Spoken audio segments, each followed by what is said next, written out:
Welcome to the program today. Have you ever thought of a great new product idea, then put that idea on hold because, well, your life is a little too busy or you found the process intimidating, and then a year or so later, you saw that product actually in a store? If you're like most of the people I spoke with in preparing for this next interview, that answer is yes.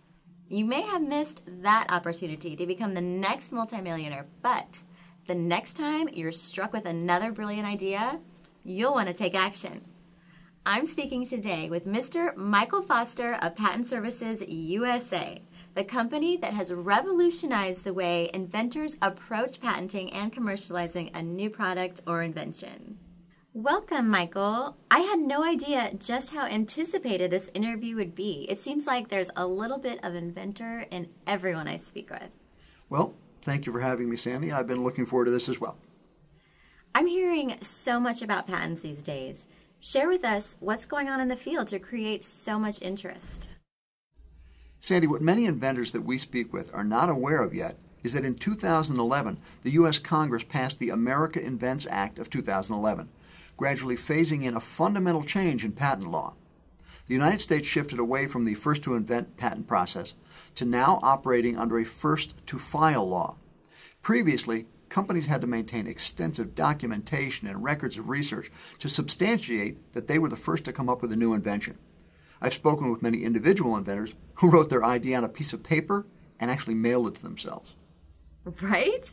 I've heard that's called a poor man's patent. Right? That's the common term applied. As of March 2013, the U.S. now practices the first-to-file system, making it imperative now for an inventor to move forward quickly to file ownership claims to a new invention. Any documentation an inventor mailed to themselves, if it was ever valid, would no longer apply. That's good to know. Now, in doing my research, I discovered that getting a patent is a very complicated process. How can you simplify that for your inventors? It certainly can be complicated, especially for a first-time inventor. The first thing you want to understand is that there are many professionals that an inventor needs in place to assist them in both protecting and commercializing their invention. Patent Services operates as a clearinghouse, bringing together inventors with the professionals that are required for their specific product. It can take inventors years to research and identify the resources for themselves, and in many rural communities, inventors simply don't have access to these professionals at all. So most inventors start out by relying on hearsay or trial and error processes that can often waste precious time and come at great expense. We've established working relationships with professionals in a wide range of fields and then leverage our purchasing power with these professionals to the advantage of our inventors. It works much the same way that your health insurance company negotiates very discounted rates with the service providers in their networks so that you don't have to pay the top rate to go see your doctor. Can you share with us some of your success stories? Patent Services USA was launched in 2011, shortly after the America Invents Act of 2011 was passed. We saw the need to provide inventors with a straightforward and cost-effective approach to patenting. We've been able to assist more than 80 inventors to date in receiving awarded patents. Obviously, we're required to adhere to a very strict policy of confidentiality on all intellectual property that we work with. It can take 18 months for the U.S. Patent Office to publish an awarded patent, so I can't speak on any awarded patents until they're also published. What I can tell you is that the inventors we work with to patent inventions are also able to leverage the strategic relationships we've established with various affiliates and partners toward commercialization of their inventions. I can report to you that right now, today, we have over 120 manufacturing companies investigating licensing arrangements for inventions we've assisted in patenting. Those are some very impressive numbers for a company to generate so quickly. To what do you attribute your success in the industry? Our success is driven by two factors, really. First, our people are the real strength of our company. Our consultants, in particular, are second to none in this regard. When an inventor speaks with one of our consultants, the inventor immediately recognizes a difference in the approach we take towards assisting the inventor in achieving their goals. Second is our program for inventors. As a patent services firm, we compete head-to-head with your local patent attorneys. Our rates for services are always better than your local patent attorney.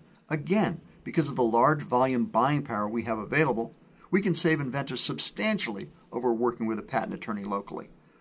and where we've assisted an inventor to get their patent application prepared and filed through one of the independent registered patent attorneys in our network, then we'll provide the inventor with a direct referral to a licensing affiliate who will then work to market and license the invention to manufacturers exclusively on a contingency fee basis. So, inventors you work with have no out-of-pocket cost involved in marketing or licensing their invention. That's correct, Sandy. Inventors working with patent services pay no out-of-pocket fees for marketing and licensing their inventions. Many invention promotion companies want to charge inventors tens of thousands of dollars just to market an invention, and that doesn't even include the cost of patenting. Obviously, you need to own the rights to your invention in order to have something marketable to a manufacturer. But once you own the rights to your invention, our contention is that if someone believes in your product and in their ability to help you successfully sell or license your patent to a manufacturer, then they should be willing to represent your invention entirely on a commission basis.